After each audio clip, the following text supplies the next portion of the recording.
Você está escutando o hino oficial da cidade do Rio de Janeiro, da autoria de André Filho.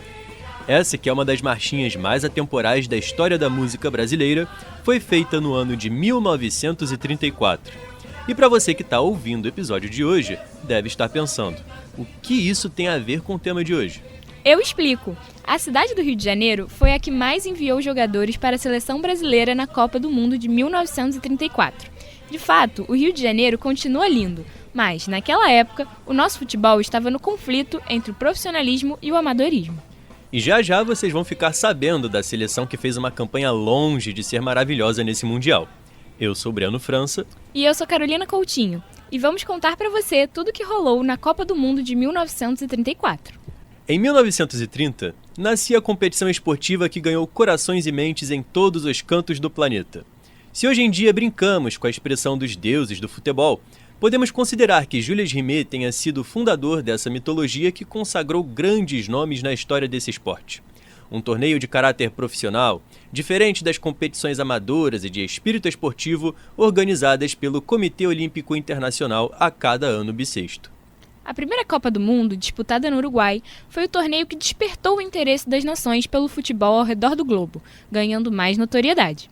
O plano ideal de Rimet era unir os países pelo futebol dentro do contexto de pós-guerra. Só que 4 anos após a primeira edição, um grande ditador e uma nefasta ideologia iam na contramão dos desejos do presidente da FIFA. Verdade, Carol. E quem diria que a celebração da competição, do futebol e dos povos fosse algo tão frio e incômodo já na segunda edição do torneio? Haja assunto para hoje, viu? Afinal, história é o que não vai faltar para os nossos papos de Copa. É isso aí, Breno. É com muita alegria que vamos apresentar o segundo episódio desse que é o mais novo projeto do Audiolab. E é claro que, se tratando da Copa de 1934, também vamos entregar muita reflexão e conhecimento para vocês. Falou e disse. E é sempre bom lembrar que o Papos de Copa é a UERJ em todas as Copas, porque o Audiolab é a UERJ em todo lugar. A Carol já antecipou, mas não custa dizer outra vez. O episódio é sobre a Copa do Mundo de 1934, organizada e vencida pela Itália. Stamattina mi sono alzato, oh bella ciao, bella ciao, bella ciao, ciao, ciao, stamattina. Esse Mundial foi marcado pela divulgação do regime fascista de Benito e, ao mesmo tempo, maldito Mussolini. Além do caráter mais rígido do torneio, que nada combinou com a maioria das Copas seguintes, as arbitragens polêmicas também fizeram parte dos acontecimentos mais lembrados da Copa de 34. E se Jules Rimet tinha o sonho de unir todos os povos em torno do futebol, Mussolini também tinha a mesma pretensão, mas apenas com o povo dele. Afinal, uma das principais características do fascismo é a unidade. E numa competição que seria praticada por jovens profissionais, a juventude italiana estava convidada para se mobilizar pela realização e sucesso da segunda Copa do Mundo, motivada pelo hino da Itália fascista Giovinezza, juventude em português. Mas essa musiquinha aí que você está escutando é a principal rival de Giovinezza, a versão mais famosa de Bella Ciao. A origem da música não é totalmente conhecida. A história mais contada é de que ela foi criada por trabalhadores que cantavam enquanto caminhavam para as plantações de arroz ao norte do país. Décadas mais tarde, essa canção ganharia uma adaptação para se tornar o principal hino de resistência contra o fascismo. Para entendermos como a Itália se tornou a sede do maior torneio de futebol do mundo, precisamos voltar um pouco no tempo. Então, preparem-se para a nossa viagem à Terra da Bota ou das chuteiras, se você preferir. De barco vai demorar, né, Breno? No nosso imaginário para viajar no tempo, sim. Mas são só uns segundinhos até a gente voltar a falar da Itália em 34, quando o mundo amargou a Copa do Duce. A viagem é demorada, mas um dia a gente chega.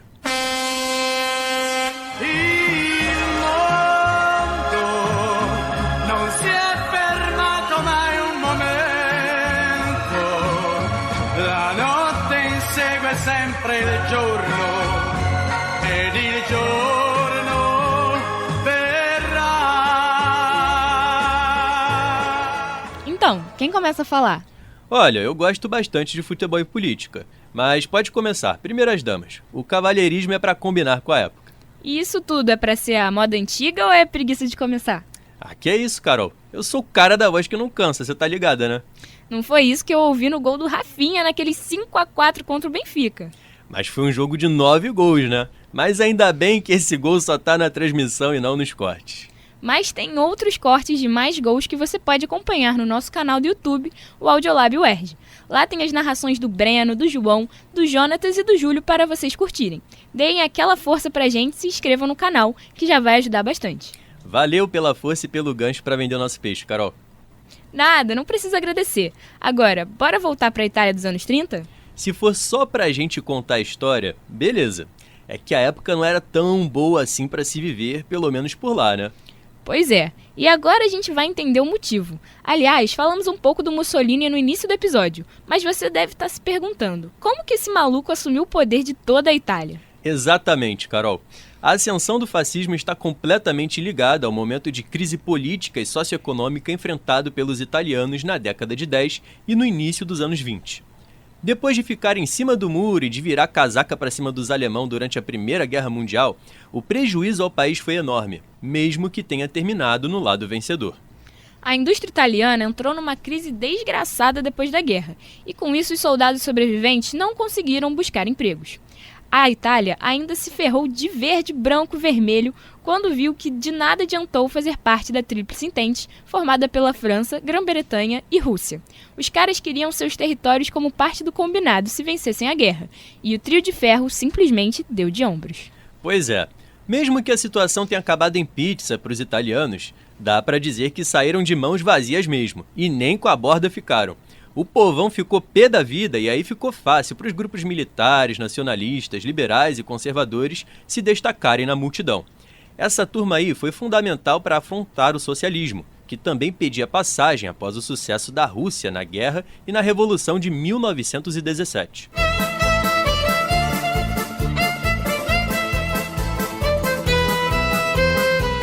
Dado todo esse contexto, voltamos ao Mussolini, que naqueles tempos fundou o Fatti Italiani de Combattimento, em 1919, que 2 anos mais tarde se tornaria o Partido Nacional Fascista, o PNF. Dominados pelo medo do socialismo, pela falta de grana e a identidade política do país, boa parte da sociedade italiana se viu apoiando a liderança de Benito Mussolini.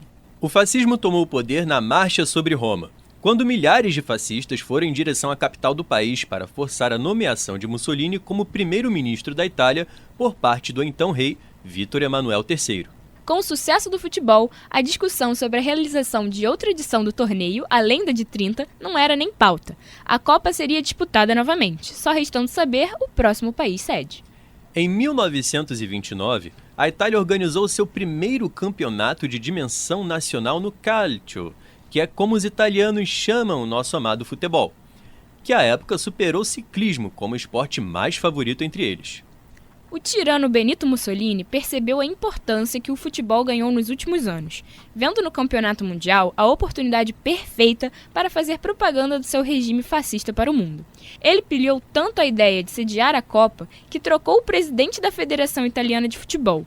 Leandro Arpinati foi substituído pelo militar, homem de confiança e braço extremo direito de Mussolini, o general Giorgio Vaccaro, que colocou o selecionado italiano sob a tutela do treinador Vittorio Pozzo. Antes da Copa acontecer no Uruguai, a Itália já se promovia como a próxima sede da competição, investindo pesado na infraestrutura para a construção dos estádios.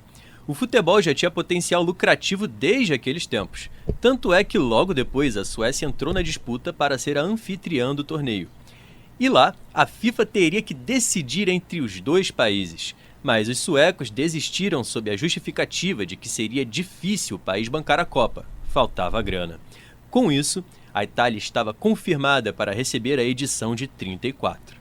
Mergulhada na censura, a imprensa italiana foi aconselhada, entre aspas, a publicar apenas notícias positivas sobre a Esquadra Azzurra. Além disso, as obras faraônicas para os estádios estavam, como diziam as pessoas da época, de vento em popa. E era óbvio que Mussolini ia meter seu dedo podre nisso para divulgar o fascismo. O estádio construído em Turim recebeu o nome de Estádio Mussolini, enquanto o de Roma foi nomeado como Nazionale PNF, sigla do Partido Nacional Fascista. Além desses dois estádios, as outras sedes que receberam obras foram o Giorgio Ascarelli, em Nápoles, o Litoriale, em Bolonha, o Marassi, em Gênova e o lendário San Siro, em Milão, sendo esse o primeiro estádio usado apenas para o calcio no país. Para efeito de comparação, a primeira edição da Copa, no Uruguai, teve apenas 3 estádios, enquanto a Itália teve 8. Com toda essa dinheirama investida, o partido de Mussolini também lucrou com a Loteria Nacional e aumentou impostos sobre vários produtos.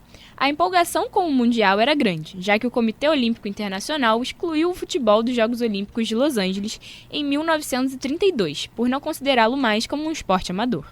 A Itália tinha um grande time. Nomes como Giuseppe Meazza, Angelo Schiavio e Raimundo Orsi formavam o Scratch da Azzurra, que teria algumas pedreiras fora do seu caminho.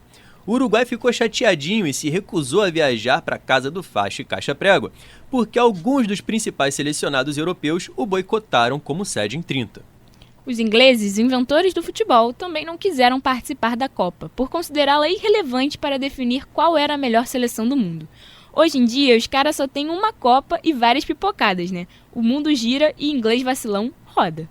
E amarelar na hora H e afundar no ostracismo é com eles mesmo. Olha, Breno, pensando bem, a gente não tá podendo falar muito deles também não, tá? Por enquanto é um assunto meio complicado, mas até a Copa a gente tem tempo para melhorar. Mas, Carol, já que você nos induziu a falar sobre o nosso Brasil, como é que o país estava na época daquela Copa?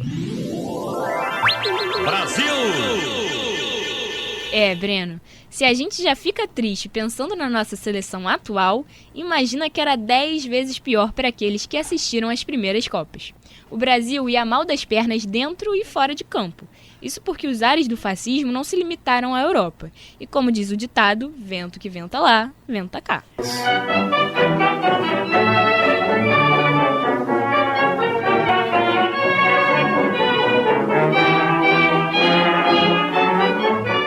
Pois é, Carol, eram tempos difíceis e de muitas transformações, como o fim do governo provisório de Vargas e a promulgação da Constituição de 1934. Embora mais democrática que a Constituição de 1937, a sucessora que instaurou a ditadura do Estado Novo, a de 34 também guardava um certo je ne sais quoi, que desenhava os contornos do que estava por vir. Esse tal je ne sais quoi eram os tentáculos do fascismo italiano se introduzindo na política brasileira, Breno. Um exemplo disso foi a Lei de Segurança Nacional, criada aos moldes da ideologia nazifascista da época, que permitia a ocorrência de perseguições políticas. Além disso, essa nova Constituição já permitia que Vargas iniciasse a centralização do poder político em sua figura e aumentasse o poder de atuação do Executivo. E essa quedinha do Getúlio pelo Mussolini não ficou só em alguns flertes não, viu? Teve até declaração de amor. Se liga aí na mensagem de Vargas enviada a Mussolini, entregue pelo chefe da delegação esportiva Lourival Fonte. Abre aspas. Tomar como modelo na conduta nacional o exemplo da Itália transformada e rejuvenescida pelo fascismo, que numa hora histórica e decisiva com o sacrifício do seu sangue e das suas vidas, contribuiu para os novos destinos da pátria. Fecha aspas. Meu Deus, pra quê, né? O pior, Breno, foi que essa cartinha repercutiu e muito na imprensa, sendo capa até do jornal O Globo na época. E outra, enquanto a delegação brasileira estava ocupada sendo usada como pombo-correio político, ela não estava treinando. Então quer dizer que, além de se preocupar com a extrema-direita, os brasileiros ainda tinham que aturar uma seleção despreparada? Infelizmente, foi exatamente isso, Breno. Aí é Calma aí também, cara, não precisa se exaltar. É o seguinte, a real é que a participação brasileira na Copa de 1934 foi a pior da história. Foi mal, pesou o clima, né? Mas o clima era ruim mesmo, né? Azar na política e no jogo. O Brasil foi eliminado logo na primeira fase pela Espanha por 3-1, terminando a competição em 14º lugar. A precoce eliminação foi atribuída à falta de tempo para treinamento e à qualidade da grama dos campos, considerada inadequada para o estilo de jogo brasileiro. Outro fator tido como determinante para a azeda despedida do Brasil daquela Copa foi a maior preocupação com a questão do profissionalismo no futebol brasileiro do que com a preparação para o Mundial em si. Essa divergência culminou em uma briga política entre a Federação Brasileira de Futebol, a FBF, favorável ao profissionalismo, e a Confederação Brasileira de Desportos, a CBD, defensora do amadorismo. Os jornais da época defenderam que a disputa teria prejudicado a formação de uma seleção mais competitiva. O movimento para profissionalizar o futebol no Brasil existia desde os anos 20. Se naqueles tempos o atual campeão mundial da época, o Uruguai, era profissionalizado, No Brasil, a realidade era outra. Entretanto, alguns clubes tiveram espírito de vanguarda e se aventuraram na profissionalização do esporte. Um dos principais exemplos foi o Clube de Regatas Vasco da Gama. Vamos todos cantar de coração, a cruz de Malta é o meu pendão. Tu tens o nome do heróico português, Vasco da Gama, a tua fama assim se fez. O Gigante da Colina criou o departamento de futebol lá atrás, em 1915, quando alistou pessoas de baixa renda e escolaridade para jogar no clube. Essa galera toda recebia uma graninha após vencerem as partidas. E foi desse jeito que os empresários perceberam o sucesso da rapaziada com a bola nos pés, visando explorar essa situação para divulgar as empresas. Anos mais tarde, ao escrever o livro O Negro no Futebol Brasileiro, em 1947, o jornalista Mário Filho chamaria a atenção para a mudança radical que acontecia dentro dos gramados. Abre aspas. Desaparecer a vantagem de ser de boa família, de ser estudante, de ser branco. O rapaz de boa família, o estudante, o branco, tinha de competir em igualdade de condições com o pé rapado, quase analfabeto, o mulato e o preto para ver quem jogava melhor. Era uma verdadeira revolução que se operava no futebol brasileiro. Fecha aspas. O primeiro jogo da era profissional do futebol brasileiro foi um ano antes da Copa do Mundo de 34, quando o São Paulo da Floresta aplicou uma goleada de 5-1 sobre o Santos. Adivinhem quem fez o primeiro gol desses novos tempos? Uma das primeiras lendas do futebol no Brasil. É o tigre Arthur Friedenreich, no alto dos seus 40 anos de idade. Sabe como a Federação Brasileira de Futebol foi criada, Carol? Claro, ela é a resultante da fusão entre a Liga Carioca de Futebol, LCF, e a Associação Paulista de Esportes Atléticos, APEA. No Rio, o único clube ausente da Liga era o Botafogo. E isso tem muito interesse político por trás. Afinal, como o Clube Alvinegro era o único ao lado da CBD, coube ao dirigente Carlito Rocha montar a equipe que disputaria o Mundial na Itália. É aí que entra a contradição de Carlito e da CBD.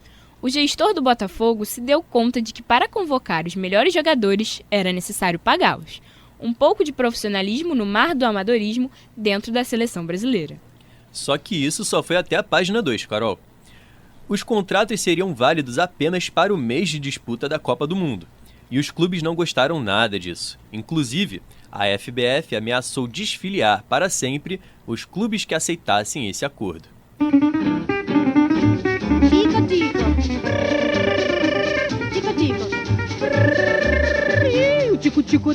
Foi uma confusão danada.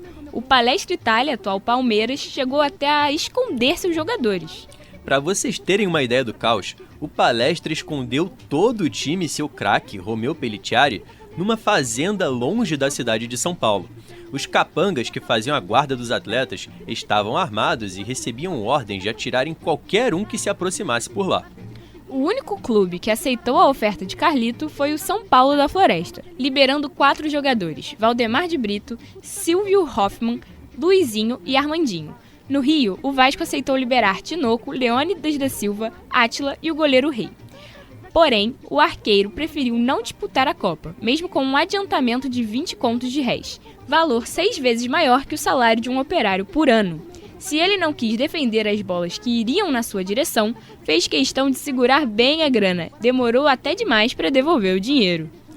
Além disso, a delegação também enfrentou problemas com a convocação e a desconvocação de jogadores, já que alguns atletas que atuavam em clubes cariocas nem sequer se apresentaram. Com isso, o time base para a convocação foi o Botafogo, mas a delegação aterrissou em Gênova com uma equipe de apenas 17 jogadores, quantidade considerada insuficiente. Já que falamos de alguns jogadores que foram ou não para a Copa, que tal falarmos dos 17 atletas que defenderam o Brasil na terra de bota? Brasil!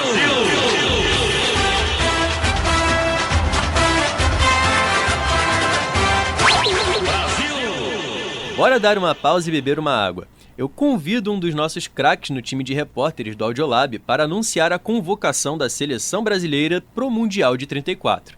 Com vocês, o playmaker da reportagem, Miguel de Paula. O treinador Luiz Vinhais definiu os atletas escolhidos para integrar o selecionado brasileiro que defenderá o país no Campeonato Mundial de Futebol deste ano. Em meio a tantos atritos entre as maiores entidades do nosso futebol, Finalmente o time brasileiro está formado. Para defender a meta brasileira, os keepers são Roberto Gomes Pedrosa e Germano, ambos do Botafogo. Na defesa, os selecionados foram Silvio Hoffmann, do São Paulo da Floresta, Luiz Luz, do Grêmio, e Otacílio, do Botafogo. No setor de meio campo, 4 futebolistas do Botafogo foram selecionados: Martim, Canali, Ariel e Valdir. O outro jogador que faz parte dos médios brasileiros é Tinoco, do Vasco da Gama. Entre os avançados estão 3 atletas do São Paulo da Floresta: Luizinho, Valdemar de Brito e Armandinho. Os jogadores restantes que completam a lista final são Patesco, do Nacional do Uruguai, Carvalho Leite, do Botafogo, Leônidas e Átila, ambos do Vasco da Gama. A estreia do esquadrão brasileiro está marcada para o dia 27 de maio, contra o selecionado espanhol. Esse é o Miguel de Paula, o repórter que sempre dá aula. Fica aqui o nosso agradecimento ao Miguelito. Agora vamos abrir o Jornal do Brasil na edição esportiva do dia 5 de maio de 1934, na página 23. Madrid, 4 de maio. Os espanhóis satisfeitos com a eliminatória contra os brasileiros. A notícia de que a primeira equipe com que no Campeonato Mundial de Futebol de Roma se defrontará a Espanha será o Brasil foi recebida com satisfação pelos meios esportivos desta capital. Pelo visto, o favoritismo era dos vermelhos frente ao nosso time. Continua daí, Carol. Essa turminha que foi para a Copa de 34 poderia ser maior. Faltando menos de 20 dias para a estreia do Brasil, a CBD ainda fazia propostas para outros jogadores. Além de falhar no chamado ao Domingos da Guia, a entidade também não conseguiu convocar Amadeu do Flamengo, Jaguaré do Corinthians, Tunga do Palestra, Mário e Ladislau do Bangu. A preparação física e tática foi considerada inadequada, o que inflamou as críticas ao técnico da seleção, Luiz Vinhais, campeão carioca pelo São Cristóvão. E aqui vem o nosso primeiro momento Absolute Cinema. Ao desembarcar na Itália, a delegação brasileira fez apenas um treino, improvisando algumas cobranças de pênalti. No treinamento das penalidades, Roberto defendeu algumas cobranças de Valdemar de Brito, para o olhar curioso e discreto de um homem espanhol, com óculos escuros e que assistia ao treino, o espião e goleiro Ricardo Zamora. Guardem esse nome.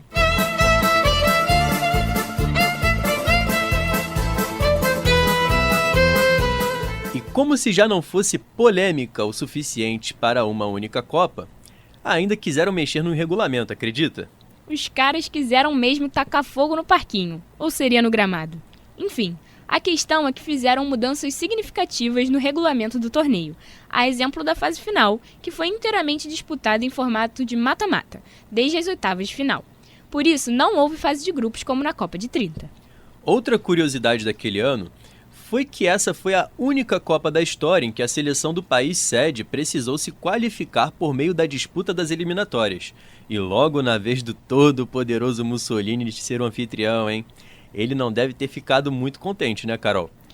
Breno, não tem como a gente ter certeza dessa, mas eu acredito que não mesmo.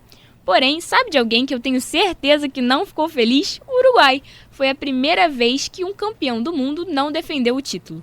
Depois de 34, a FIFA decidiu que o país sede e o atual campeão estariam automaticamente classificados. Justo, né? E é mesmo.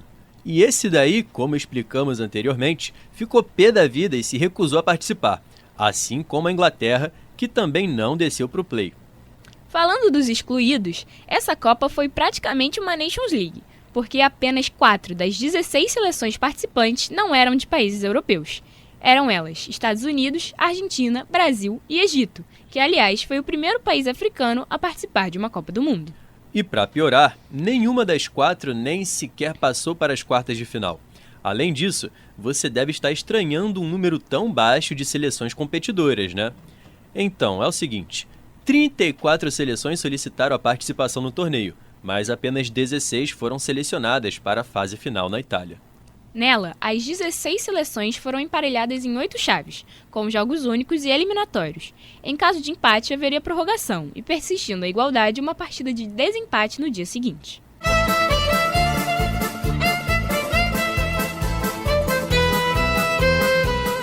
Como explicamos, a Copa de 34 teve um formato diferente. Aliás, querem outra curiosidade?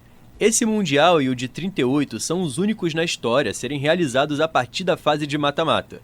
A Copa de 30 e todas as outras a partir de 50 tiveram a fase de grupos como etapa determinante para qualificar as seleções que iriam aos confrontos eliminatórios.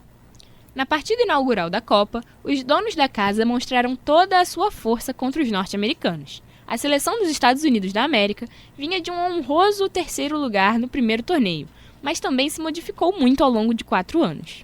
Para vocês terem uma ideia, a equipe estadunidense titular em 34 tinha apenas 3 remanescentes.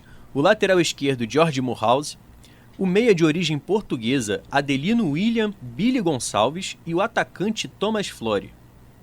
As atenções do mundo deveriam se voltar aos jogadores, protagonistas do esporte. Porém, os atletas da Azurra fizeram reverência ao Maledetto Mussolini, que estava nas tribunas de honra do Nacional PNF, com capacidade para 27 mil pessoas. Aquele jogo foi um dos mais marcantes da Copa, já que os italianos venceram por... Vocês querem mesmo que eu diga? Ué, Breno, começou, agora termina, né? E lá vem eles de novo. Olha só que absurdo. A chance de mais um gol. 7-1. Foi a maior goleada da competição. E 80 anos depois, esse mesmo placar também reinou como o maior numa edição de Copa do Mundo. Apesar de ser tópico sensível, isso que eu chamo de compromisso com a informação. Então vamos aos artilheiros desse jogo que teve uma tempestade de gols. 3 gols foram marcados por Angelo Schiavo, 2 de Raimundo Orsi, 1 de Giovanni Ferrari e outro de Giuseppe Meazza. O gol de honra dos estadunidenses foi marcado por Donelli. Com isso, os italianos passaram trator para cima da rapaziada dos States e avançaram para a próxima fase. O segundo jogo do Mundial foi entre 2 seleções estreantes no campeonato, a Tchecoslováquia e a Romênia no estádio Litório. Diferente da primeira partida, essa foi mais acirrada, com direito à vitória de virada. A Romênia abriu o placar com gol de Stefan Dubaj no primeiro tempo. Mas na etapa final, os tchecos levaram a melhor com gols de Antonín Puk e Odrić Nejedly. A Tchecoslováquia ainda contou com a sorte no final do jogo, pois o romeno Julio Bodola acertou uma bola na trave faltando apenas 2 minutos para acabar o jogo. A terceira partida da primeira fase eliminatória contou com 2 seleções que teriam mais tradição no futebol em Copas seguintes. Trata-se do confronto entre Holanda e Suíça. E vejam só como são as coisas. A Holanda era a favorita para vencer, mas perdeu para a adversária por 3-2, numa partida muito movimentada e polêmica no apagar das luzes. Teríamos zebras maiores nas Copas seguintes, mas dá para falar que esse resultado foi o primeiro mais surpreendente do torneio. A Suíça esteve na frente do marcador em quase todas as ocasiões do jogo. O primeiro gol da Suíça foi feito pelo atacante Leopold Queiroz. A Holanda empatou com Kik Schmid, de pênalti, mas Queiroz colocou a Suíça de novo na frente do placar. Ah, sabia que o Queiroz foi o primeiro jogador de futebol a usar óculos numa Copa do Mundo? Ah, então tá explicado porque ele cravou 2 vezes contra a Holanda. Tava com a visão bem apurada. O jogador que a gente mais lembra por usar óculos é o holandês Edgar Davids, mas esse craque aí só surgiu bem depois. Legal saber que existia um pioneiro da miopia no futebol já nos anos 30. No segundo tempo, mais emoções. Max Abeglen ampliou a vantagem dos suíços e Leon Fent diminuiu o placar para os holandeses. O sueco Evan Klint, árbitro do embate, chamou os holofotes para si no San Siro ao final da partida. Ele anulou um gol da Holanda, pois quando a bola entrou na meta suíça, ele já havia apitado o fim do jogo. Holanda e Copa do Mundo é um caso de desencontros, viu? Acho que a frase que os holandeses mais odeiam no futebol deve ser o tal do não era pra ser. Também acho, Carol. A torcida da Holanda deve estar cansada desses azares. Talvez um dia finalmente se encontrem. Só espero que não seja contra o nosso Brasa, claro.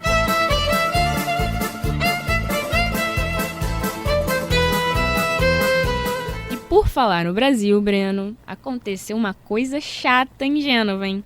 E isso se deve a um cara mais chato ainda. Como assim, Carol?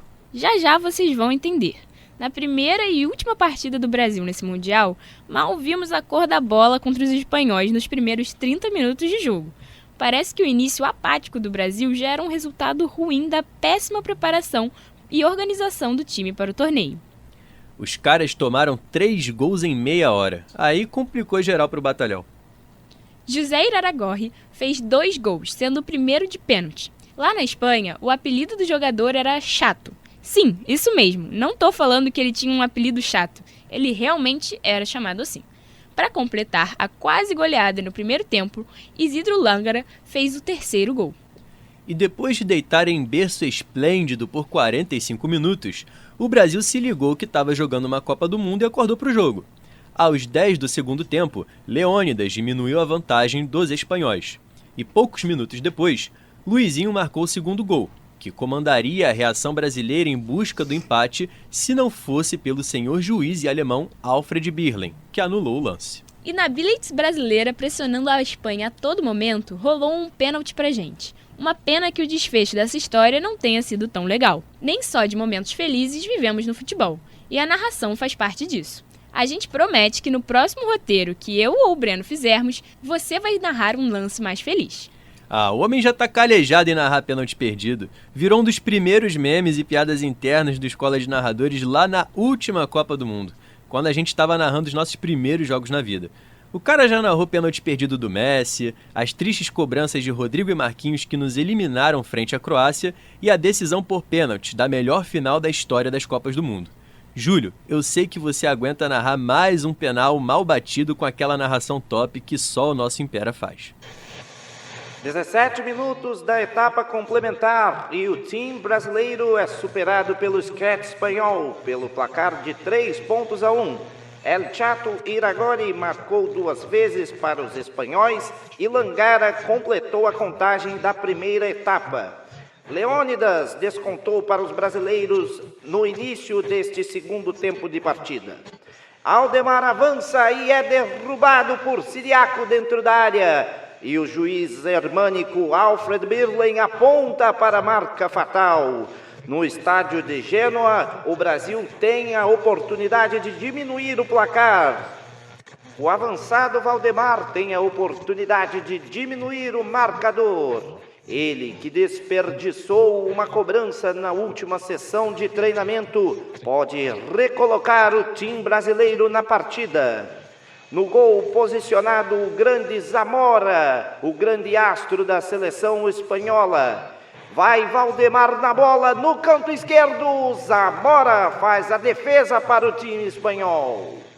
Aí, como diria o saudoso Silvio Luiz, desandou a maionese brasileira. O pênalti perdido desanimou os brasileiros que não tiveram mais forças para buscar ao menos o empate.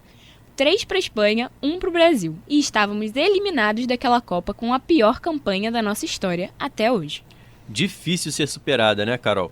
Só uma catástrofe para um resultado tão vexaminoso como esse acontecer de novo. A rapaziada de 66 se safou legal. Mas isso é papo de Copa mais pra frente. E sabem como a notícia da derrota brasileira chegou até aqui pelo Jornal do Brasil? Conta pra gente.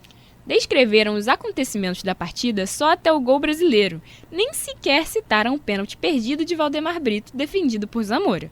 A edição do dia 29 de maio de 1934 do Jornal do Brasil vem com esse pequeno resumo da etapa final do jogo. No segundo tempo, depois de bela defesa de Zamora, que rebate um chute de Patesco, Leônidas consegue apoderar-se da bola e marca o único ponto dos brasileiros, que foi calorosamente aplaudido pela assistência.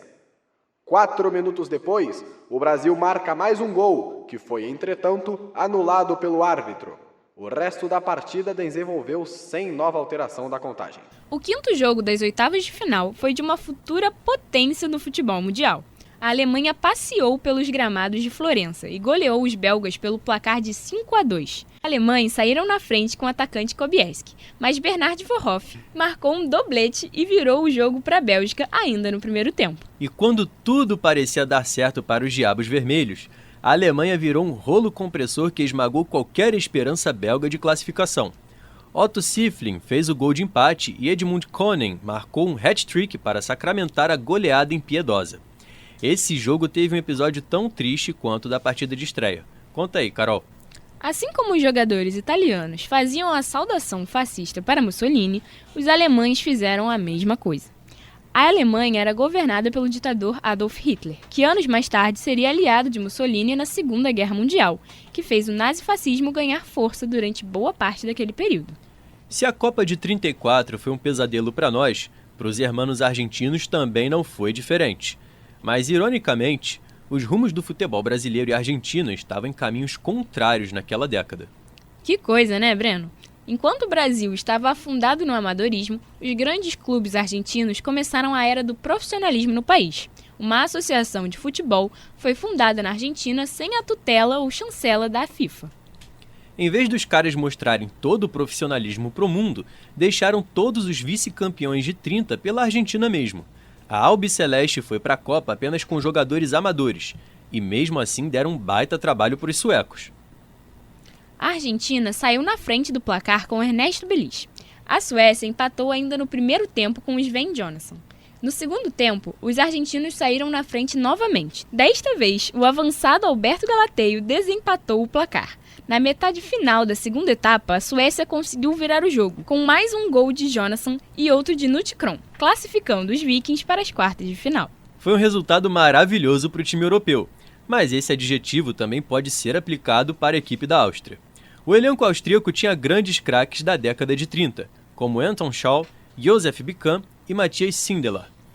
E foi com esse trio ofensivo que eles superaram os franceses na partida de estreia. Mas foi a França quem assustou primeiro, Breno. Jean Nicolas inaugurou o marcador para os azuis, aos 18 minutos do primeiro tempo. Mas Sindelar empatou o jogo uns 15 minutinhos depois. Esse foi o primeiro jogo da história das Copas a ser definido na prorrogação.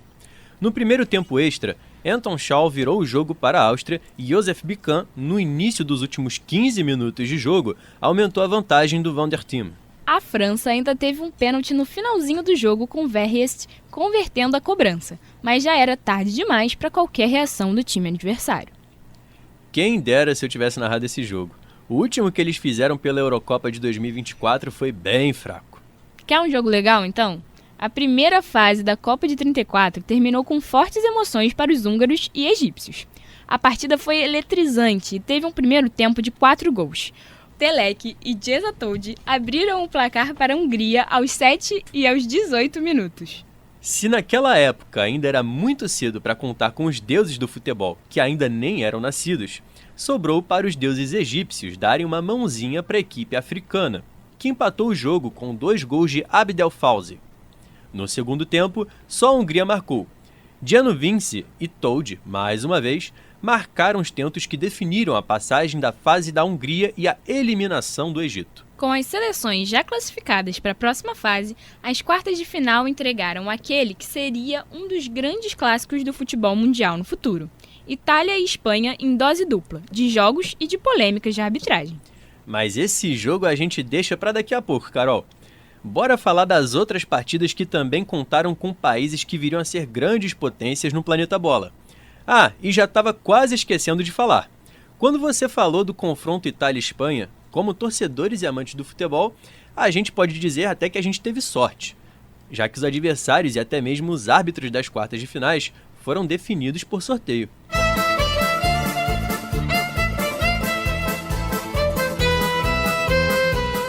Vamos começar pelo confronto que deu início a essa nova fase da Copa, Alemanha e Suécia. Uma seleção era o espelho da outra quando pensamos na proposta de cada uma. Então, foi um verdadeiro jogo de paciência das duas equipes, e os gols saíram apenas na etapa final. Karl Roman marcou 2 gols em apenas 3 minutos para a Alemanha. A artilharia relâmpago. Gosta Dunker até diminuiu o placar para a Suécia, mas ficou por isso mesmo. A Alemanha semifinalista. O segundo embate foi entre a favorita Tchecoslováquia e os azarões suíços. O artilheiro 4 olhos Queiroz abriu o placar para a Suíça, mas František Svoboda igualou o marcador. No início do segundo tempo, ele ainda fez outro gol e depois os tchecos ficaram só na retranca, embaçando o caminho para Queiroz e companhia. E no futebol, às vezes o ditado água mole em pedra dura tanto bate até que fura, até que faz sentido. De tanto a Suíça pressionar, Willi Jagg empatou a partida em 2-2. Porém, o esporte foi cruel com uma das gratas surpresas daquela Copa. Em menos de 5 minutos, aos 37 do segundo tempo, Nejedly deu números finais à partida. 3 para a semifinalista Tchecoslováquia contra 2 da Suíça. O terceiro jogo das quartas de finais foi uma pancadaria sem fim. Áustria e Hungria, separadas após a Primeira Guerra Mundial, protagonizaram uma carnificina em campo. Pelo menos não esqueceram de marcar gols. A Áustria abriu o placar logo no começo. com Johan Horvath. E no início da etapa final, Karl Gisek fez o segundo gol austríaco. Aos 15 do segundo tempo, György Sarossi fez o gol que daria esperanças de empate ao time húngaro, que teve meia hora para buscar a igualdade no placar, mas falhou. O maravilhoso time austríaco avançou para as semifinais da Copa. Volare. Oh. E agora é hora do tão aguardado jogo dessa fase da Copa do Mundo. Itália contra Espanha. A Azurra contra a Ruja. A Esquadra contra a Fúria. Vocês lembram quando eu disse lá atrás sobre o regulamento da Copa de 34? Se o empate persistisse até o fim da prorrogação, uma nova partida seria disputada no dia seguinte. E nesse caso, foi até no mês seguinte, já que o primeiro jogo foi no dia 31 de maio e o segundo no 1º de junho. E foi isso mesmo que aconteceu, Carol. A primeira parte da batalha em Florença foi equilibrada demais. Luiz Regueiro abriu o placar para os visitantes com meia hora de jogo. Ao final do primeiro tempo, Giovanni Ferrari empatou a partida. E olha que esse gol dos donos da casa foi polêmico, hein, Breno? Na jogada do empate, Schiavo deu uma cotovelada no goleiro Zamora, aquele mesmo que pegou o pênalti de Valdemar Brito contra o Brasil. O keeper ficou fora do lance e a bola sobrou para Ferrari estufar as redes da Espanha. O senhor e juiz belga Luis Baer fingiu que nem era com ele. Parece que nem quis ver o lance, ignorou mesmo. Se o camarada Luiz pegasse os óculos do Queiroz, talvez não tivesse passado esse pano absurdo para os italianos dentro de campo, né, Carol? Talvez, mas vale lembrar que no meio da honestidade tinha um Mussolini no caminho. Ou melhor, na tribuna de honra, olhando tudo. Pensa num VAR ruim, era esse cara. Papo reto. E era melhor que os jogadores da Itália ganhassem o Mundial. Do contrário, poderiam sofrer sérias consequências. E se os juízes fossem honestos, iriam juntos de tabela. No segundo tempo, nada de gols, assim como na prorrogação, mas muito por conta de Zamora e o zagueiro Quincoses. Por falta de sorte dos dois times, cada um acertou uma bola na baliza. Com isso, a fase de quartas de final teve mais um confronto entre os dois países.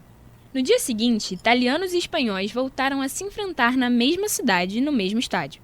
Se no dia anterior o público foi de 35 mil pessoas, agora teve até superlotação. 43 mil pessoas foram prestigiar o jogo mais atrativo daquela Copa até então. O estádio Giovanni Berta tinha capacidade para 40 mil, mas naquele dia parecia que cabia mais gente. E para essa partida, os dois times tiveram mudanças por conta do desgaste físico de 120 minutos no jogo passado. A Itália trocou 4 jogadores, enquanto a Espanha trocou 7. No empate em 1-1, a Itália jogou com Combi no gol, Mozeglio e Alemande na zaga, Pizziolo, Luiz Monte e Castellanzi no meio, e o quinteto ofensivo com Guaita, Giuseppe Meazza, Schiavo, Giovanni Ferrari e o Raimundo Orsi. Agora, a Esquadra Azurra vinha com Ferraris quarto e Bertolini nos lugares de Pizziolo e Castellazzi na meiuca, e Felice Borel e Attilio De Maria substituindo o malandro Schiavio e o autor do gol no último jogo, Giovanni Ferrari. No final de maio, os espanhóis foram a campo com Zamora no gol, Ciriaco e Quincoses na defesa, Cilhauren, Muguerza e Frederico Sainz no meio do campo. Já na linha de frente, Lafuente, Iraragorri, Lângara, Regueiro e Gorostiza. Em junho, a Fúria iniciou o jogo com Juan José Nogues no gol, substituindo Zamora. Zabalo e Quincoses formavam a dupla de zaga, com o primeiro entrando no lugar de Ciriaco. Cilhauren e Muguerza permaneceram no meio, mas o trio contava com Leque em vez de Federico. O setor de ataque foi o que teve mais mudanças. Apenas Regueiro manteve a titularidade, enquanto Ventourá, Campanal, Eduardo Valinho, El Chacho e Crisanto Bosch estavam nos lugares de Lafuente, Iraragorri, Lângara e Gorostiza. Ufa! Haja jogador para falar. Fizemos o papel de repórteres dessa partida no meio do podcast. Então, bora pro jogo! Volare. Oh. Por conta do cansaço e de toda a energia despejada na primeira parte desse embate de mais de 210 minutos, só tivemos um gol, e foi logo no começo. Giuseppe Meazza marcou aos 11 minutos do primeiro tempo. E se Luiz... Breno, você vai pra onde? A gente tá no meio do episódio, cara. Calma, eu não vou muito longe não. Lembra que a gente tá nos anos 30 e no estádio Giovanni Berta. Então eu só vou ali na cabine narrar o gol do Giuseppe Meazza rapidinho e já volto. Volare. Oh. mare. Oh. Numa cobrança de escanteio entre vários gigantes de Itália e Espanha, o baixinho Giuseppe Meazza se apoiou nas costas do companheiro de equipe e voou. Voou alto com a camisa azul para cabecear a bola e marcar o gol da vitória contra a Azurra. Ultrapassamos a marca dos 10 minutos da primeira etapa. Em duelo válido pela fase de quartas de finais do Campeonato Mundial de Futebol de 1934.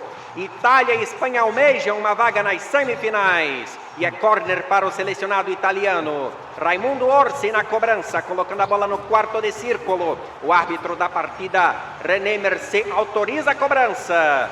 Raimundo Orsi prepara o cruzamento, realiza o cruzamento, a bola viaja à área, encontrando o Meazza e é gol! Gol, gol, gol! Do time italiano. Giuseppe Meazza abrindo a contagem em Florença. Giuseppe Meazza, com seus incríveis 1,69 m de altura, conseguiu, com auxílio do seu companheiro de equipe, subir mais alto do que todos os adversários para cabecear a bola. Meazza marca o primeiro tento para o selecionado italiano, que tem 1, enquanto o selecionado espanhol tem 0. Demorei? Nada, até que foi rápido, mandou bem. E só faltou acionar a repórter aqui do meu lado. Carol Coutinho, conta pra gente. Como foi que o juiz da partida deu alegria ao povo italiano? Se Louis Baer chamou a atenção com o apito na mão nos primeiros 120 minutos do jogo, dessa vez o Mr. René Mercier da Suíça deu o ar da graça e vestiu azul por debaixo do uniforme do árbitro. Campanal marcou o gol que empataria a partida, mas Mercier sinalizou o impedimento do atacante Regueiro, que nem estava na jogada. O próprio Regueiro fez outro gol, mas o suíço estava a fim de atrasar o lado dos vermelhos ao desconsiderar a vantagem dada aos espanhóis no lance do gol e conceder a falta para o time visitante, mesmo que a bola tenha vazado às redes italianas. Mais uma vez, contando com apito amigo, a Itália de Vittorio Pozzo e Mussolini teve a sorte de ver 2 gols espanhóis anulados de forma equivocada, avançando para as semifinais. Estava tudo definido até a final. Em um lado da chave, Tchecoslováquia de Pucci e Nejedly enfrentaria a Alemanha de Konen e Kobierski, enquanto no outro, a anfitriã Itália pegaria o maravilhoso time austríaco.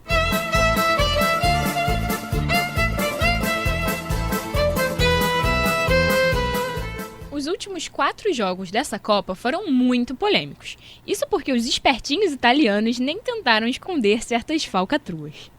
Tudo começou com a semifinal entre Itália e Áustria e a escolha do árbitro pela Azurra. A bola rolou no estádio San Siro, em Milão, e o jovem juiz sueco Ivan Eklund foi o escolhido para apitar a partida contra o Van der Thiem. Contudo, a maré parecia ser de azar para a seleção da Itália, que chegava às semis como freguesa da Áustria. Na jornada até o Mundial, os italianos só ganharam um único jogo dos 13 confrontos contra o time Maravilha. Além disso, os dois países não se bicavam muito, e a rivalidade política se fazia presente dentro de campo. Isso porque, resumidamente, disputas territoriais por cidades como a própria Milão, que por muito tempo esteve sob o controle dos impérios austríaco e austro-húngaro, eram recorrentes. Isso só piorou depois da Primeira Guerra Mundial, depois da Itália virar a casaca e abandonar a Tríplice Aliança, da qual a Áustria-Hungria fazia parte, para integrar a Tríplice Entente, visando anexar os territórios dos vizinhos austríacos. Bom, tendo tudo isso em mente, dá para se imaginar que foi um jogo tenso. Mas, como se não bastasse, ainda resolveu cair o maior toró em Milão um pouco antes do jogo, o que transformou o estádio em um lamaçal danado. Será que o Dutti encomendou até a chuva, Breno? Cose che trema sul tuo vicino e pioggia pianto. Cos'è? Vorrei trovare parole nuove, ma piove, piove sul nostro amor.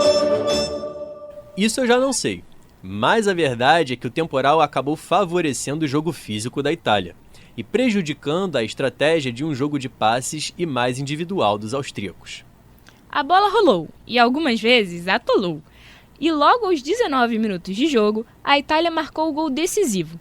Sendo bem sincero, esse gol foi uma verdadeira farofada, mas quem vai te contar mais sobre isso não sou eu, mas nosso queridíssimo narrador aqui da Escola de Narradores, o gigante João Barbosa.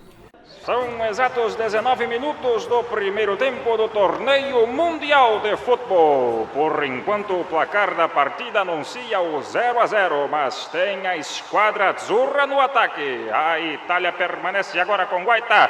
Deu um encontrão com o goalkeeper Platzer e a bola vai entrando. Gol! Gol! Gol! Da Itália! Os italianos abrem finalmente o placar nas semifinais do Torneio Mundial de Futebol. Guaita estufando o barbante e colocando pro fundo do gol. Na minha opinião, esse gol não valia não.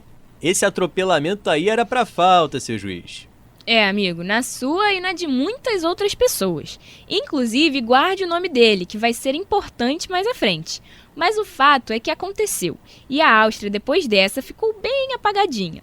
Uma gracinha ali, outra lá, mas o gol da Itália estava bem protegido pelo goleiro e capitão da seleção, Gianpiero Compi. Sendo assim, o jogo acabou com a vitória de 1-0 da Itália, que foi com sangue nos olhos para a final. Mas antes da gente falar da final, você precisa saber como foi o jogo do outro lado do chaveamento. A semifinal entre a Alemanha e a Tchecoslováquia. É isso mesmo, Breno. O jogo aconteceu em Roma, no Estádio Nacional PNF, que, como explicamos anteriormente, homenageava o Partido Nacional Fascista de Mussolini, e ocorreu ao mesmo tempo que a semi entre Itália e Áustria. A partida foi considerada inferior, tanto pela imprensa quanto pelo público. 15 mil torcedores foram assistir a partida, enquanto a outra partida de semifinal contou com um público de 35 mil pessoas. Mas acabou que o jogo foi uma grande chance para Werner Jedli, um dos artilheiros dessa Copa em ação. O craque tcheco foi quem abriu o placar do jogo aos 19 minutos. Contudo, a trocação só ficou sincera mesmo no segundo tempo, quando aos 62 minutos a Alemanha reagiu com um gol de Noack. A partir daí, o jogo virou um show particular de Ney Edley, que marcou os 2 últimos gols da partida, aos 71 e 80 minutos, garantindo a vitória tcheca. E agora que finalmente definimos os finalistas, a gente pode falar da grande final, né? Nananina não, muita calma nessa hora, Carol. Aqui no Audiolab a gente deixa o melhor pro final. Então se segura que ainda temos que falar da não tão ilustre disputa pelo terceiro lugar. Aliás, esse confronto, protagonizado pelos derrotados das semis Alemanha e Áustria, foi a primeira disputa de terceiro lugar da história das Copas. A partida ocorreu no estádio Giorgio Ascarelli, em Nápoles, e contou com 7 mil torcedores presentes, que tiveram o privilégio de ver um jogo pra lá de animado. Logo no primeiro minuto de jogo, Lehner fez o gol que pôs os alemães em vantagem. Aos 27 minutos, Konen ampliou o placar. Porém, literalmente 1 minuto depois, os austríacos reagiram e o gol saiu dos pés de Horvath. Ao final do primeiro tempo, aos 42 minutos, o atacante alemão Lehner marcou mais um gol. Na segunda etapa, os austríacos resistiram e tentaram chegar perto de um empate, com um gol de Sesta aos 9 minutos do segundo tempo. Contudo, não foi o bastante.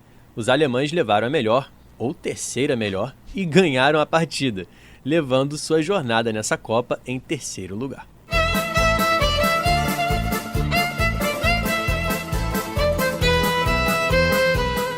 Agora sim, chegamos à grande final. O último confronto dessa Copa, assim como todo o torneio, também foi marcado por polêmicas e pelas mãos do Dutt. Lembra o nome daquele árbitro que eu mandei você não esquecer? O tal do Ivan Eklind? Aê, garoto, tá com a memória boa, hein? Esse cara aí mesmo, o sueco que validou aquele gol que geral achou bizarro na semifinal contra a Áustria, foi novamente escolhido para apitar a final. Coincidentemente, para a surpresa de absolutamente ninguém, o jovem Eklind teria jantado com Mussolini no Palazzo Venezia, na noite anterior à decisão, e isso foi praticamente um atestado da parcialidade do juizão. Além dessa interferência absurda, o Dutt ainda tinha aprontado mais uma.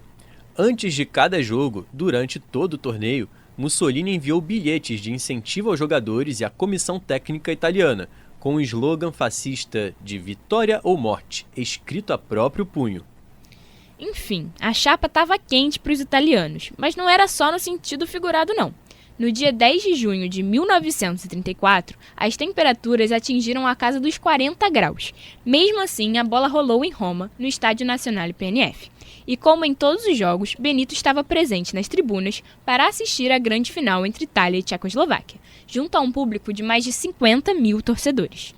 Então, vamos para as escalações de Itália e Tchecoslováquia com Miguel de Paula, o repórter que dá aula, e o profissional mais fiel do jornalismo, Biel Maria. O time italiano, treinado por Vittorio Pozzo, jogará a grande decisão do Campeonato Mundial de Futebol com os seguintes jogadores: Giampiero Combi como goalkeeper e capitão da equipe. A defesa é formada pela dupla Heraldo Monzeglio na direita e Luigi Alemandi na esquerda.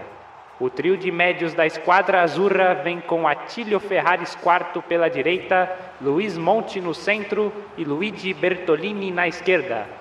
O setor ofensivo dos anfitriões do torneio tem Enrico Guaita e Giuseppe Meazza pelo lado direito, Giovanni Ferrari e Raimundo Orsi pelo lado esquerdo e Angelo Schiavio na posição de centroavante.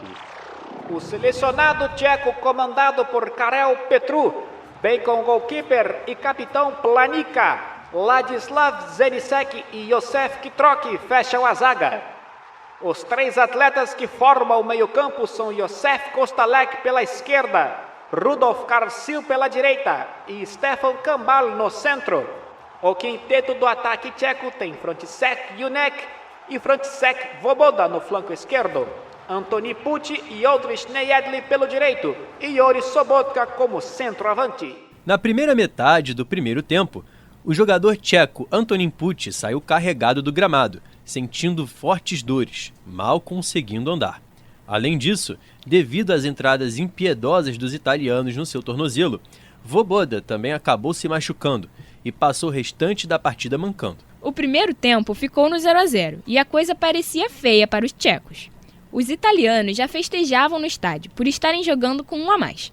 Porém, o primeiro gol da partida saiu, justamente dos pés de Antonín Pucci, que retornou ao campo no segundo tempo e marcou logo na primeira vez que encostou na bola, aos 71 minutos. Os detalhes dos gols da partida estão na edição do dia 12 de junho de 1934, na página 24 do Jornal do Brasil. E aqui no Papos de Copa você confere todos os relatos do jornal nos gols da grande decisão.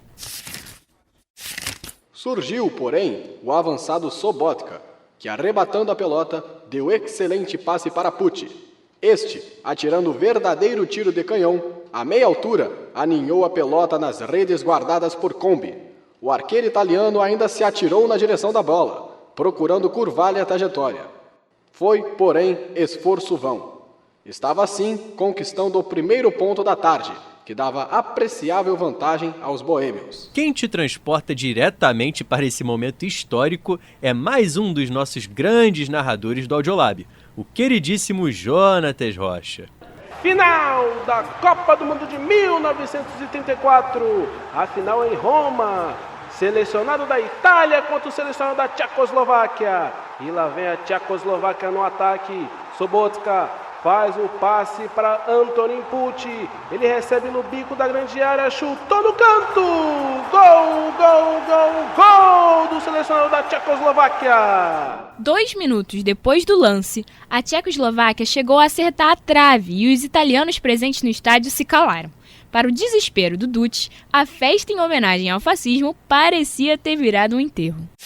Aos 35 do segundo tempo, isto é, 10 minutos depois do feito de Pucci, os italianos conseguiram, afinal, igualar a contagem. Orsi, o extrema esquerda, recebendo a bola no centro do campo, driblou Kirsil e Pucci escapou pelo canto esquerdo. Já próximo do arco adversário, chutou com violência, enviesado. A esfera foi se aninhar no canto direito, enquanto Planica desenvolvia esforços desesperados para defender o posto.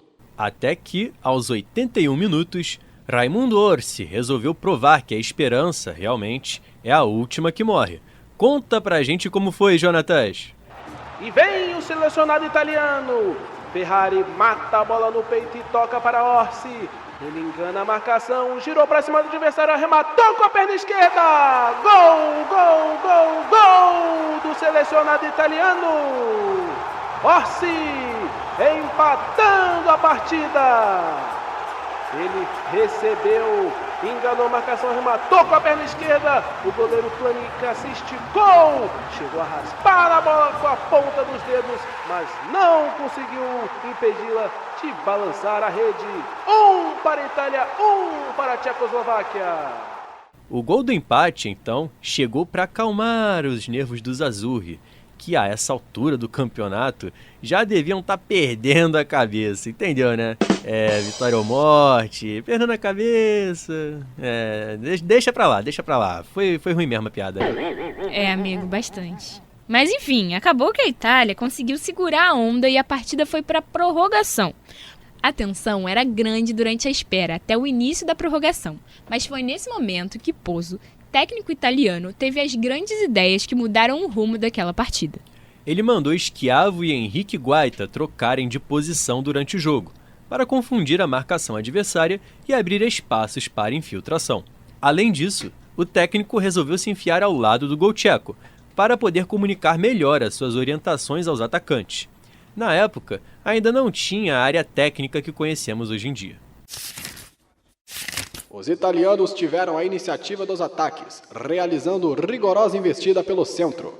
Schiavio, o centroavante local, recebendo a pelota da extrema-direita, chutou violentamente, assinalando assim o segundo tento dos italianos. E deu certo, viu? Uma estratégia improvisada que só poderia ter saído da cabeça de alguém que tem amor à vida. Logo aos 5 minutos da primeira etapa da prorrogação, Pozzo colheu os frutos do seu trabalho. Quem conta a história do gol que deu o título inédito para os italianos é ele, Jonatas Rocha. 1-1 na partida. E lá vem o selecionado italiano. Henrique Guaita conseguiu ganhar a dividida. Tocou para Angelo Schiavio. Chutou, a bola desviou, encobriu o goleiro e ainda entrou.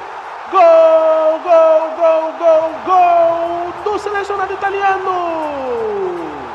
Angelo Schiavio fazendo o segundo gol do selecionado italiano. Ele recebeu a bola, finalizou a bola, ainda desviou no Josef Kitroc e encobriu o goleiro Planica, não tendo chance nenhuma de defender o gol. 2 para o selecionado italiano, 1 para a Tchecoslováquia. Se aproximamos do final do jogo. O selecionado italiano vai vencendo a Tchecoslováquia por 2-1. Os torcedores italianos vão comemorando e fazendo a sua festa aqui em Roma. Finalzinho de jogo e o árbitro apitou. Fim de jogo. O selecionado italiano é campeão do mundo pela primeira vez.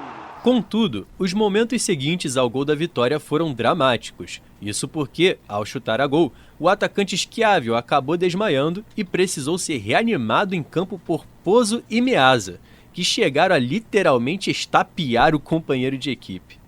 Schiavio, então, acordou para a realização do sonho Azzurri, como autor do gol da vitória tão aguardada pela equipe, pelos italianos e por Mussolini.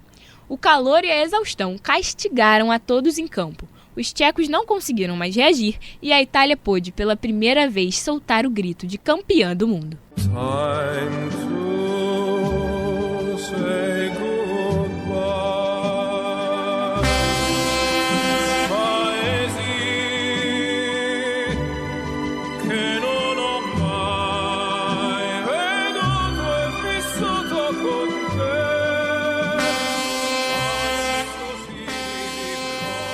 Esportivamente falando, essa viagem para a terra da chuteira dos anos 30 até que foi boa, mas que aqueles tempos de Mussolini jamais voltem, claro. E no nosso quadro geral, bora ver quem foi a seleção da Copa, dos melhores jogadores do Mundial de 34 eleitos pela FIFA. No gol, o goleiro espanhol Ricardo Zamora se consagrou como o melhor, mesmo sendo eliminado nas quartas de final. A defesa foi formada pelo italiano Eraldo Moseglio e o Jacinto Quincoces, da Espanha. No meio-campo, a Itália teve 2 jogadores entre os melhores, Ferraris IV e Luiz Monte. E esse aí tem história, viu? Mas daqui a pouco a gente volta nele. E para fechar, Stefan Kambal, da Tchecoslováquia, completa o trio de meias. A linha ofensiva da seleção dos melhores do torneio era pesada demais, Breno. Tinha Matthias Sindelar, da Áustria, Nejedly, da vice-campeã Tchecoslováquia, Konen da Alemanha e mais 2 campeões do mundo. Guaita, o herói do jogo contra a Áustria, e Giuseppe Meazza, que também foi eleito o craque da Copa. Além disso, o estádio do San Siro, aquele mesmo que foi construído para uso exclusivo do futebol, também leva o nome desse cara que foi eleito o primeiro grande jogador da história do calcio italiano. E afinal, quem foram os artilheiros da Copa, Breno? Tivemos 3 jogadores empatados na artilharia com 4 gols cada. Edmund Konen, da Alemanha, Oldrich Nejedly, da Tchecoslováquia e Angelo Schiavio, da Itália. Mesmo que o Brasil só tenha disputado uma partida na Copa de 1934, eles ainda passaram mais uns dias lá na Europa. Para não perderem viagem, marcaram alguns amistosos contra outras seleções enquanto a competição ainda rolava. Carol, não perdemos a viagem, mas perdemos alguns desses jogos. Como no duelo contra a seleção da Iugoslávia, em Belgrado. Tomamos uma surra de 8-4. Sim, foi isso mesmo que você ouviu. Antes da Copa de 2014, era a pior goleada já sofrida na história da nossa seleção. A sequência de partidas dessa excursão também não foi nada boa, Breno. Em Zagreb, o Brasil ficou no 0-0 contra o clube croata Gdanski.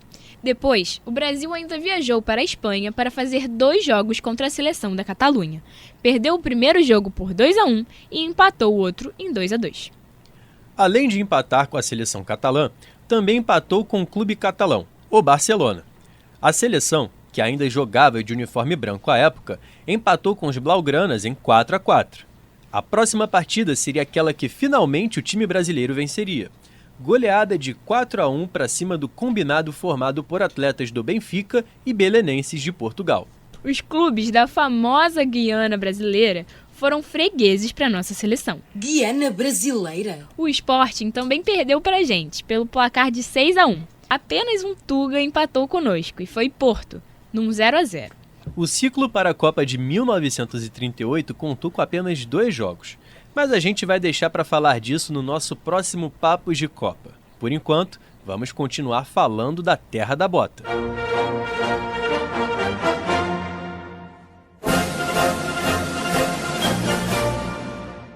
Nosso episódio já está quase acabando, mas ainda podemos falar sobre outras curiosidades da seleção campeã de 34. Vocês lembram que citamos o Luiz Monte minutos atrás? Então, esse cara foi o único a jogar finais de Copa do Mundo por países diferentes. Primeiro, ele perdeu com a camisa da Argentina, país onde nasceu, mas na edição seguinte foi campeão com a esquadra azurra. Além do Monte, a Itália contou com outros 6 jogadores de origem estrangeira no elenco. O brasileiro Anfilógeno Guarici, o francês Felice Borel, o austro-húngaro Mário Varglen e os outros 3 jogadores também eram conterrâneos de Luiz Monte e dividiram os gramados com ele pelo time italiano. Atílio De Maria, Enrico Guaita e Raimundo Orsi. E esse Raimundo aí, além de ter feito gol da grande final de 34, também jogou no meu Mengão em 1939, se consagrando campeão carioca daquele ano. Eu tô contando os meses pro episódio de 62. Ainda faltam quase 30 anos para o tempo de Botafogo chegar em nosso podcast. Mas voltando aos campeões mundiais e não cariocas, Carol, sabe quem devia estar mais aliviado do que feliz com a conquista da Copa do Mundo? Óbvio, o treinador Vittorio Pozzo. Como dissemos no início do podcast, a imprensa italiana tinha o papel de rasgar elogios ao time e evitar críticas. Com a qualidade dos seus jogadores e o apito amigo nas partidas decisivas, Pozzo salvou a própria pele do que poderia acontecer com ele nas mãos do maledetto Mussolini. E ao vencer o Mundial, ele relata que a partida mais difícil da campanha do título foi contra os austríacos. Em declaração completamente infeliz, enaltecendo o regime fascista, ele disse: La partita più difficile in assoluto è stata quella contro la Spagna. Per vincere dovremo giocare 210 minuti. Nessun'altra squadra ti ha chiesto così tanto. Gli spagnoli si comportarono con tale coraggio in quelle 2 partite differenti che ci vollero uomini dal temperamento speciale per sconfiggerli. Uomini forti e sicuri di sé come solo il fascismo può criare. Na tradução, Vittorio Pozzo disse, abre aspas, a partida mais difícil de todas foi contra a Espanha. Precisamos passar por 210 minutos de jogo para vencer. Nenhum outro time nos exigiu tanto. Com tal valor se comportaram os espanhóis naquelas 2 partidas em Florença, que foram necessários homens de têmpera especial para batê-los, homens fortes e confiantes como só o fascismo pode criar. Fecha aspas. E pensar que o cenário da final desta Copa poderia ser ainda pior, Carol. Se a Alemanha fosse a finalista, seria uma briga de egos danada entre o Mussolini e o Hitler. Bem lembrado, Breno, mas graças aos tchecos vice-campeões, isso não rolou. A Alemanha, 2 anos mais tarde, sediaria os Jogos Olímpicos de 1936, em Berlim, liderando o quadro geral de medalhas. Infelizmente, esse foi um momento sombrio na história do esporte, da política mundial e da sociedade. E na Copa do Mundo, o sonho do Duce se realizava, fortalecendo os ideais do fascismo anos antes da guerra que viraria o mundo e principalmente Mussolini de cabeça para baixo.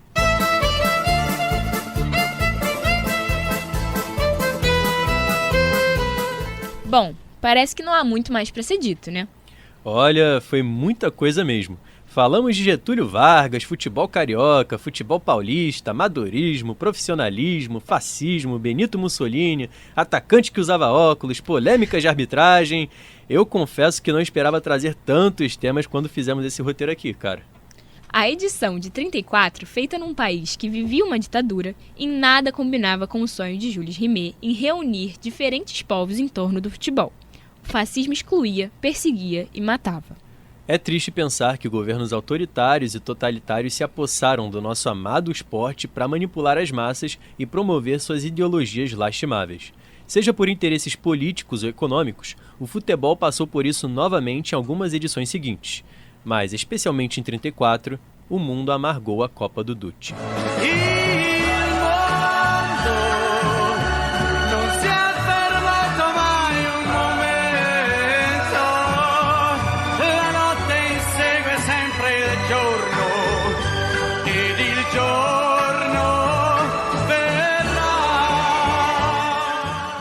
E esse é o nome deste episódio. Foi um prazer apresentar esses papos de Copa, contando para vocês tudo o que rolou na segunda edição do Mundial de Seleções. Diferente do que aconteceu com o resultado final dessa competição, que vocês tenham desfrutado da nossa companhia. Aqui sempre cumpriremos o nosso papel de divertir, informar e refletir sobre o nosso trabalho e o que pesquisamos. Nossos agradecimentos em especial para a galera que nos ajudou a gravar este episódio. O nosso Mr. Felipe Mostaro na coordenação, João Barbosa, Jonatas Rocha e Júlio César Barcelos pelas narrações, e Biel Maria, Miguel de Paula e Pedro Paixão pela locução. E ao cara aqui do meu lado também fica o meu muito obrigado. É verdade, também tem eu. E vale dizer que todas as músicas e materiais de pesquisa utilizados estarão na descrição desse episódio, caso você queira saber mais. É isso aí, meus queridos. Eu sou o Breno França. E eu sou Carol Coutinho. E é sempre bom lembrar, o Papo de Copa é a UERJ na Copa. E o Audiolab é a UERJ em todo lugar.